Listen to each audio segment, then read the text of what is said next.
Hello and welcome to Empowered, a podcast bridging generations to normalize midlife health. Because menopause isn't just a woman's issue, it's everyone's conversation. I'm Valerie Tan, Gen Z co-founder of Surety, a social impact platform amplifying midlife voices across workplaces, communities, and beyond. In each episode, we'll unpack powerful stories, practical insights, and expert wisdom from HR leaders and healthcare professionals to community champions, so you are equipped to support your own midlife journey or champion inclusive wellness in your organization.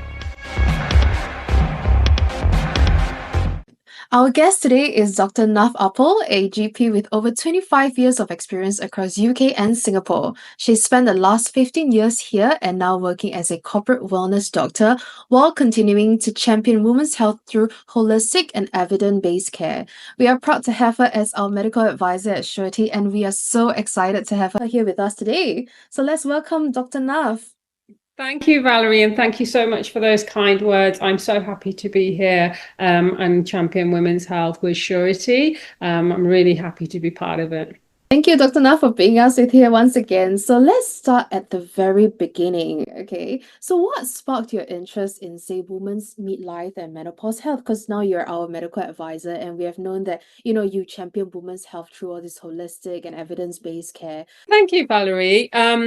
I think my interest in women's midlife and menopause really was sparked by a combination of both personal and professional experiences. So professionally, I've encountered many patients who struggled with menopause symptoms.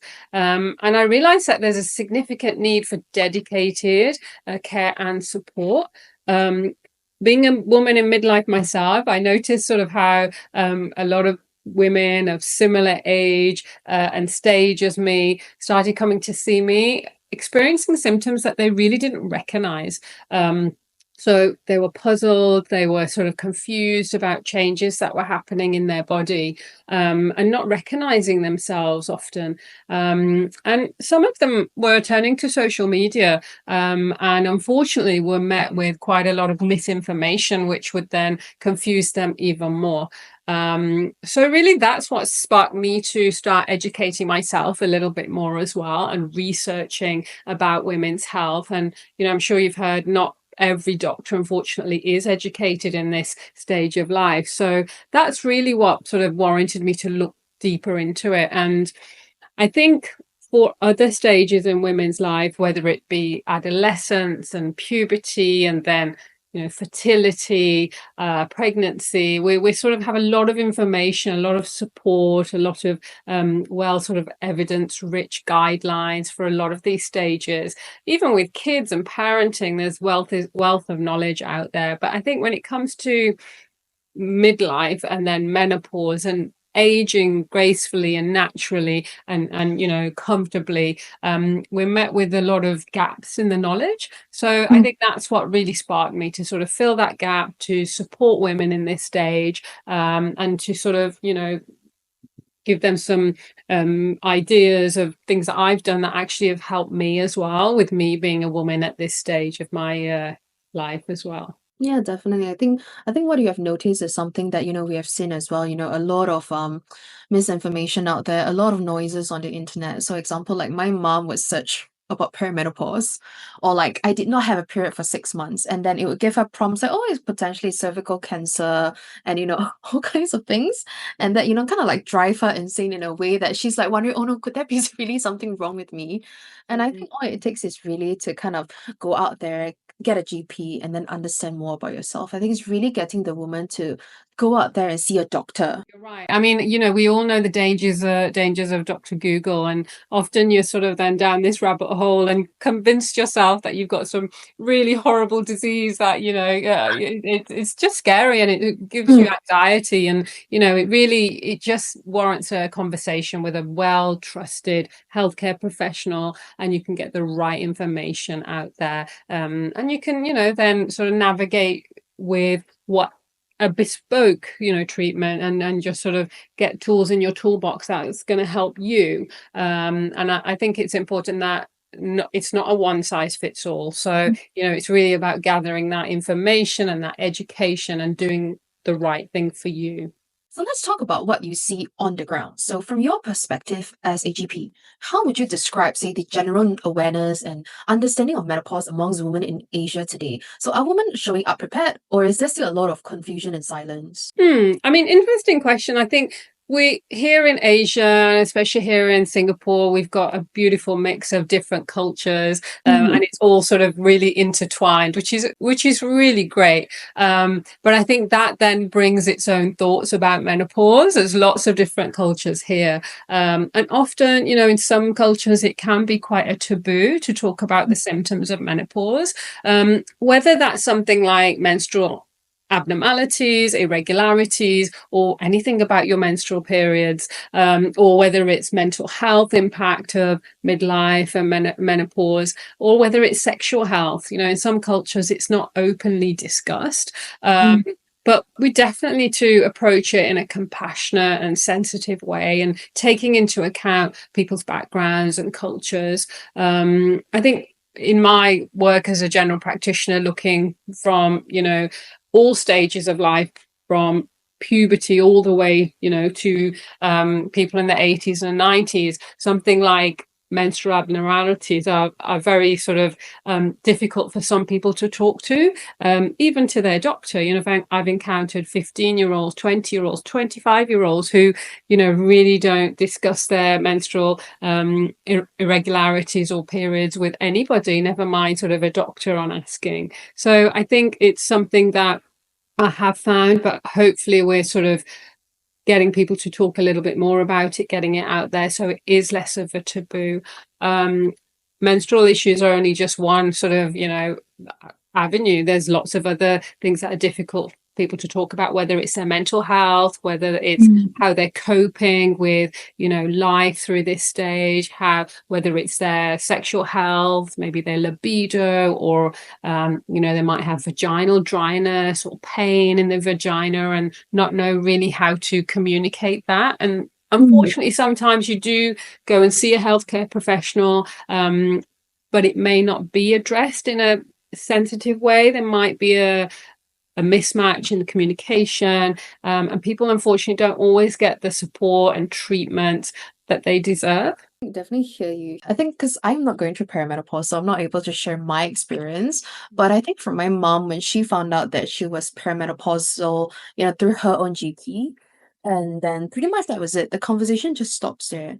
There wasn't really kind of like a what's next for her. Example, what to do now that you're perimenopausal, or after your menopause, what can she do? Right. So she came home and then she asked me instead. Right. So I feel like that should have this form of continuity. For the GP tell you, oh, these are what you can expect. Example, things like, your bone loss, potential joint pains that you are feeling is actually because of perimenopause. So I think these are some things that, the education isn't just, say, on the public side, but it's also a lot on, say, maybe the physicians as well.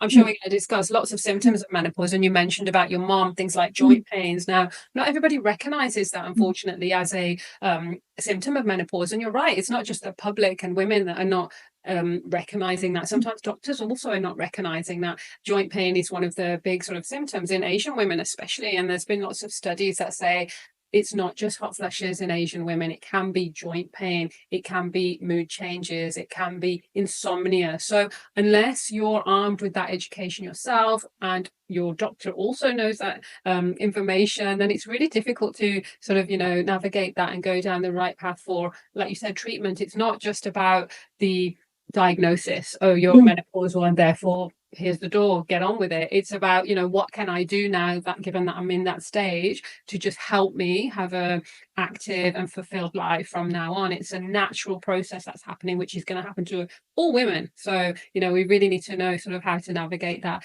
transition when we get there.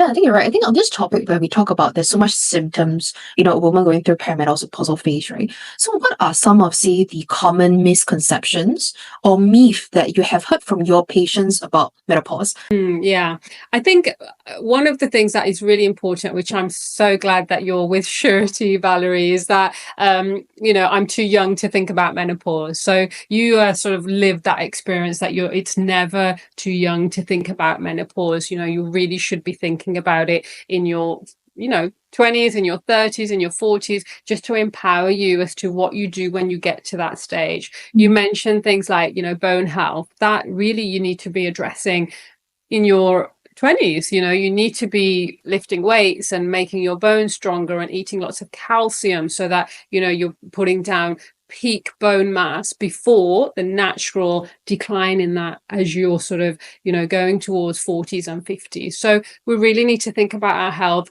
as soon as, really. So that's one of the common misconceptions, that actually I don't have to think about it. I'm going to wait till I'm 50 and, when I'm going through menopause, and then I'm going to just treat whatever symptoms that come about. But often that's not the case. We need to really put good habits down earlier on, whether it's sort of your exercise habits or, how much your fruit and vegetables you're eating, or how much calcium, or, whether you're drinking alcohol or not drinking alcohol. You really need to empower yourself as to sort of, so you can age gracefully later on.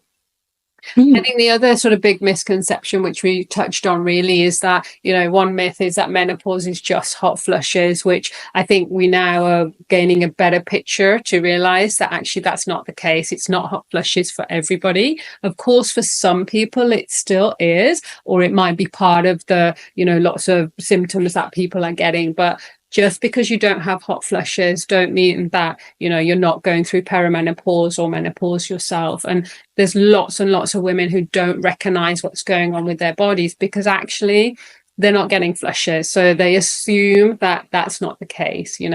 Like I mentioned, in some Asian women, it could be the joint pains or the insomnia or mood changes. For other people, it might be that they've got incontinence, or they're gaining a lot of weight around the middle, or, they're having trouble sleeping, or the vaginal area is very, very dry and therefore it's irritating, or it's painful to have sex. So, there's lots and lots of symptoms, and it's useful to get a tracker or, get some information about what symptoms are out there, because there are many symptoms that some people don't recognize, and some people, it's very vague, so they don't give enough credit to it and sort of carry on with normal life. So it's good to sort of arm yourself with information.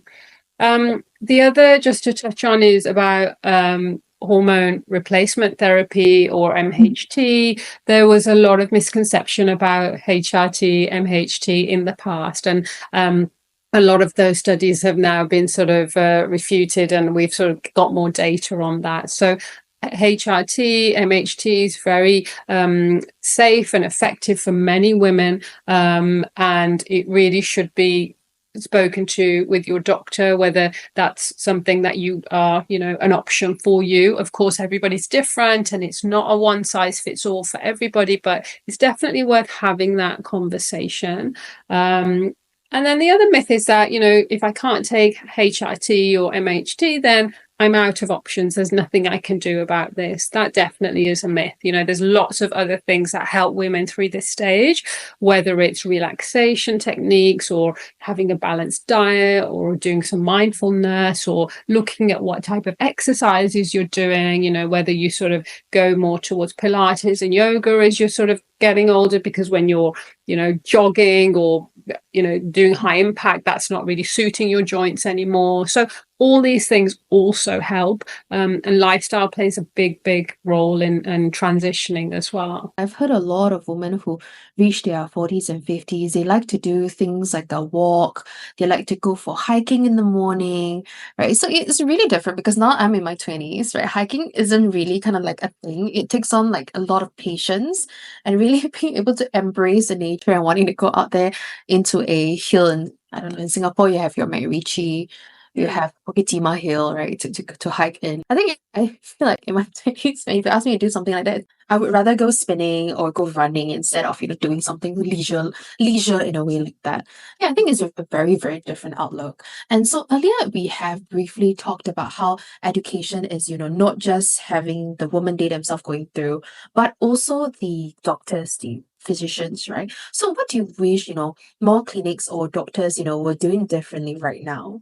Yeah, I mean, I think we mentioned on this before, that it is about education, and that lies on both sides, as you mentioned as well. So, from a personal perspective for women to empower themselves and to, at least sort of find out some information about what they're going through, what they think it might be, and then going to see the doctor with their symptoms and their concerns. Of course, for doctors, we need to rule out lots of things. We can't sort of say that it's all due to the menopause. We still have to rule out other conditions, because there's lots of conditions that can cause fatigue or joint pain or menstrual irregularity. So it's really important to see someone who will thoroughly take a history. So speak about sort of what your symptoms are. They should examine you and perhaps do some investigations as well. And if it's found then to be menopause, then of course then to, give options available.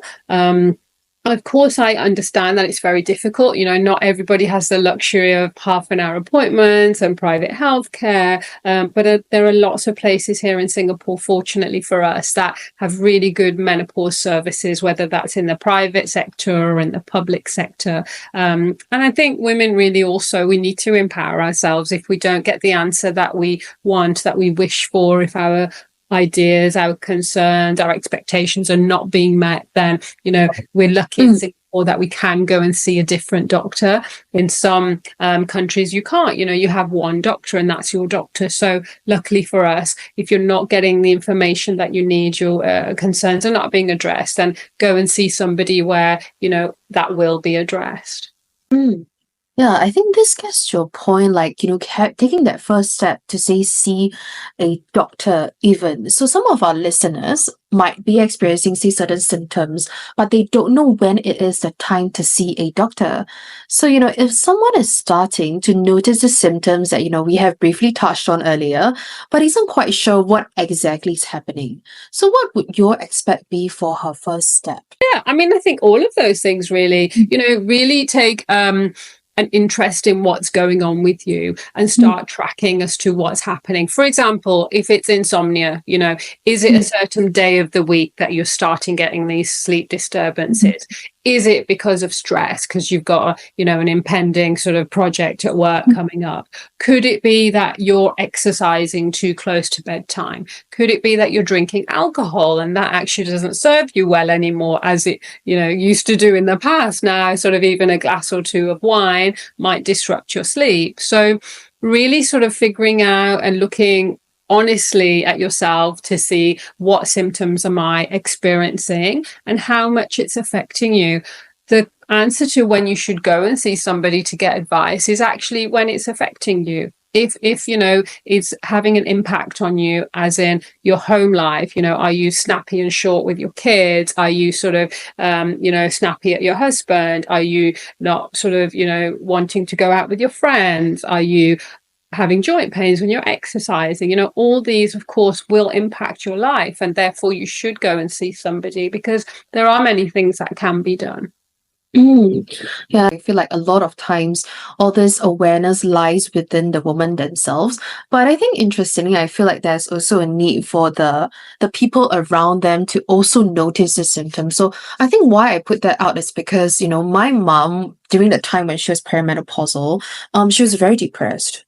And she started crying, or she would send me long text messages. And then I didn't know about what perimenopause is. I didn't even know she was going through it. So I did not empathize. I did not understand what she was going through. Instead, I aggravated her even more.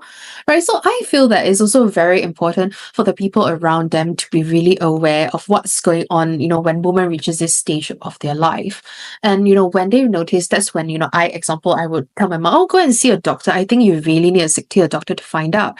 But because she saw a doctor and she was being dismissed, right? So here is a question where I would have for you is, for women who feel dismissed and unheard by their healthcare provider, what is it that they can do to better advocate for themselves? Or even, asking the community around, like their daughter, right, to advocate for them. Absolutely. All of those things. I mean, I think the important point you raised, Valerie, was that it's good to talk to people in your environment. So you mentioned, your mom reached out to you just for support and you didn't recognize what was going on with her. So it's good to talk to your family members. Now, Often in families, there are some people who are more supportive than others. So, if you've got a supportive partner, speak out to your partner as to, look, this is happening to me. This is why I might be reacting in this certain way, which is out of the ordinary for me. And I'm sure, family members also recognize that actually, my mom isn't really acting like herself, or, my wife isn't acting like she would normally, or, mom is in a bad mood again, so people actually do notice it in your environment. So it's good to speak to them, just to give them awareness as to what's going on with you. And then I think definitely, if you have an advocate, in that if you can take your partner with you to a doctor's appointment, or your daughter, or your mom, or your friend, anyone who's supportive, is a really good idea, because often it's other people who can notice the impacts. Of course, when you have a bad night's sleep and you're grouchy the next day, you just feel really tired, but it's usually then family members who notice, actually, your skin looks really grey and dry, and also, you're snappy and your appetite is not great. It's other people that often tend to notice the impact of it. So it's definitely worthwhile taking an advocate when you go and see a doctor. I think, as we mentioned before, if you're having a barrier to the care that you need, then definitely it's worthwhile speaking to a different healthcare provider.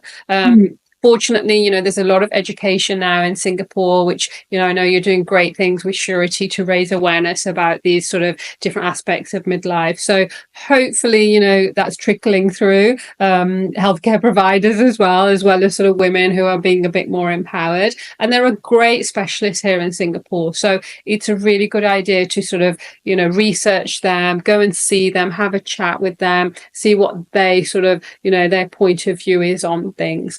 And what options might be, available to you. I think you definitely touched on support. Support is so important, whether it's, a support group, whether it's friends, whether it's you just, meeting up with your friends, sisters, or, even men, great support once a month, and just going and chatting through, what's happening with you, what's going on in your life, what sort of struggles do you have, and just getting tips from other people. Like I said, it's not one size fits all. So, your friend might have some herbal things to try, or maybe try these supplements, or maybe sort of try going for a walk with me once a week. All that really, really helps. So it's good to just get some support from your peers, your friends, your family. And then the other big one is workplaces. Fortunately, most companies now are recognizing that women who transition through the menopause during work time, it can be a really stressful a transition for them, whether it's having hot flushes at their desks, whether it's, being sort of, hot in a meeting, or forgetting words in a meeting because they're getting this brain fog. Lots of people now are recognizing these as symptoms. So I think it's just about raising awareness, and just speaking up as well about work, that maybe you do need to start work a little bit late because you're having sort of insomnia and you're not sleeping, or maybe you are a bit irritable. Then you can go and see the doctor during your sort of work day to hopefully sort of get some advice on that. Yeah, for sure. I think this really touches on the point. I think it's kind of like a thing we're going to be doing for the Midlife Festival, the day one, right? We're going to be talking about midlife at work, and we're not just talking about the women they themselves, but we're also going to bring in male allies. So I think on this note, to kind of like close it off, right? If you could leave every woman and even every man, with one message about menopause and midlife, what would it be? Okay, I think really it's about educating yourself to recognize, document your symptoms, and whether it's physical, whether it's mental health, and then just educating yourself and learn about the symptoms of menopause, and what you could do to help to alleviate them. And importantly, if you are suffering, if you are sort of having a trouble sort of going through this transition, then please consult a healthcare provider, with a trusted healthcare provider, to discuss your symptoms, so that you can get the proper diagnosis, proper guidance, discuss treatment options, which include lifestyle changes, as well as plus or minus medical interventions. But really seek support. That's the main thing. Okay, thank you so much for being such a grounding and generous voice in this space. And of course, thank you for everything you do as our advisor as well. So we're super lucky to have your expertise and, heart guiding in the work that we do. So thank you so much for tuning in for the speakers. And thank you, Dr. Nav, for joining us this session. You're welcome. Thank you so much for having me. Thanks for tuning in to Empowered with me, Valerie Tan, co-founder of Shruti. I hope today's episode gave you actionable ideas to support yourself or someone through the midlife journey. If this resonated with you, please subscribe, leave a review, or share the podcast with someone in your life who cares about midlife well-being. You can also connect with us on LinkedIn at ShrutiSG, visit our website at shrutisg.com, check out our Instagram, and also have a look at our contents, services, as well as events. Now, here's a huge thanks to you for listening. Until next time, let's stay empowered.